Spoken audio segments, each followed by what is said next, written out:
नमस्कार अनि हार्दिक स्वागत छ कार्यक्रम सलिनी आवाजको पर्खाइमा बस्नुभएका सम्पूर्ण श्रोताहरूमा। तपाईँहरूमा श्रृङ्खला 46 लिएर म रमेश बस्नेत उपस्थित भइसकेको छु। अब लागौँ हजुरहरूले पठाएका रचनातर्फ। आजको पहिलो रचना प्राप्त भएको छ नवीन कुमार रकायाबाट। गजल पठाउनु भएको छ।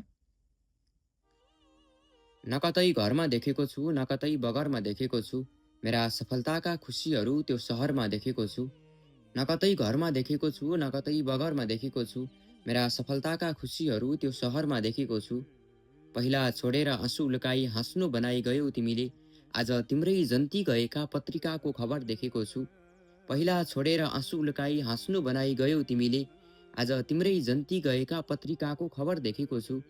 मलाई देख्दा तिमी किन एकोहोरिरहन्छौ भन, तिमीले मलाई गर्ने माया तिम्रा ती नजरमा देखेको छु।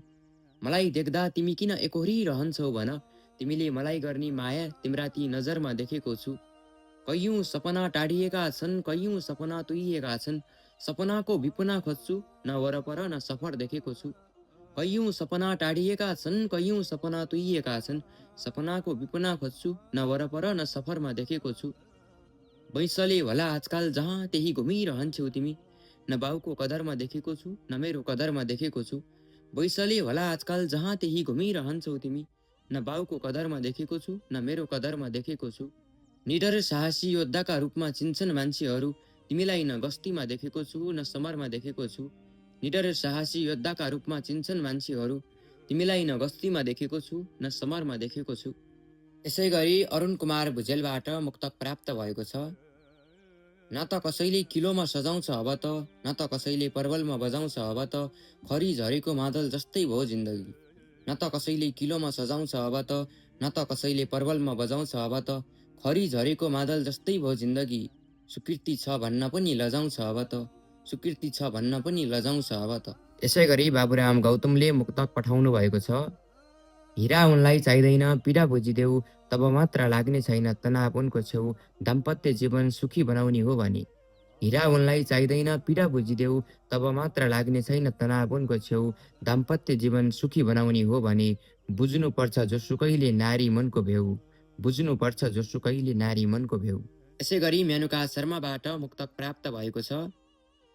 मुखले भने जस्तै व्यवहारमा उतार्न सक्ने भए, खराब आनी बानी सब सहजै सुधार्न सक्ने भए, आखिर किन गर्नु पर्थ्यो होला लडाई झगडा यहाँ। मुखले भने जस्तै व्यवहारमा उतार्न सक्ने भए, खराब आनी बानी सब सहजै सुधार्न सक्ने भए, आखिर किन गर्नु पर्थ्यो होला लडाई झगडा यहाँ। हाँसी खुसी आफ्नो गल्ती स्वीकार्न सक्ने भए, हाँसी खुसी आफ्नो गल्ती स्वीकार्न सक्ने भए। यसै गरी मोहन आचार्यबाट मुक्तक प्राप्त भएको छ। जुत्ता सिलाउने चलन कसले बनायो, सुख दुःख आउने चलन कसले बनायो, हाम्रो 2 दिनको जिन्दगी मात्र रहेछ। जुत्ता सिलाउने चलन कसले बनायो, सुख दुःख आउने चलन कसले बनायो, हाम्रो 2 दिनको जिन्दगी मात्र रहेछ। मलामी धाउने चलन कसले बनायो, मलामी धाउने चलन कसले बनायो।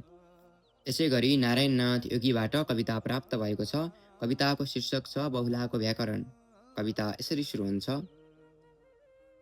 यो ब्रह्माण्डको नाम मात्र होइन हामी, हामी त शून्यको गर्भबाट चुहित भएका सर्वनाम हौँ, जहाँ तिमी र म बीचको भेद एउटा लिङ्गीय संसर्गमा पग्लिएर एकाकार हुन्छ। हाम्रो अस्तित्व कुनै संज्ञाको परिभाषामा अटाउँदैन। हामी त त्यो आदिम काम हौँ जसले व्याकरण जन्मिनु अघि नै सृष्टिको श्लोक लेखेको थियो। समाजले भिराइदिएका बहुला विशेषणहरू हाम्रा लागि शरीरमा टाँसिएका च्यातिएका वस्त्र हुन्। हामी त ती नग्न विशेषणका पुजारी हौँ जसले अहमको भद्दा श्रृङ्गार उतारेर आफ्नै छायाको कामुकतासँग सम्भोग गर्छ। मनोविज्ञानको गहिराईमा हामी चेतना र अचेतनाको मिलनबिन्दु हौँ, जहाँ पागलपन नै अन्तिम सौरन्दै बनिदिन्छ। हाम्रो जीवनमा कर्ता को हुन्, हामी आफै हौँ वा दमित इच्छाहरू। जब तृष्णाको लिङ्गो ठडिन्छ विषम्यादी बोधक बनेर, तब व्याकरणका विभक्तिहरू अर्थहीन हुन्छन्। हामी भविष्यका दास होइनौँ, हामी त वर्तमानको त्यो उत्कर्ष हौँ जसले कालको गाला समातेर भनिदिन्छ, अस्तित्व कुनै पूर्णविराम होइन, यो त अनन्त अल्पविराम हो। हाम्रो मस्तिष्कको पदक्रम अलि फरक छ। यहाँ विचारहरू नियममा होइन लयमा हिँड्छन्।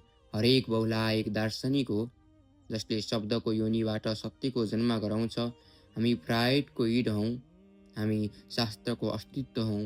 हामी त यी व्याकरणहीन कविता हौँ जसलाई बुझ्न दिमाग होइन विद्रोह चाहिन्छ। अहिलेसम्म हामीलाई सुनेर बस्नुभएका सम्पूर्ण श्रोताहरूमा हार्दिक धन्यवाद।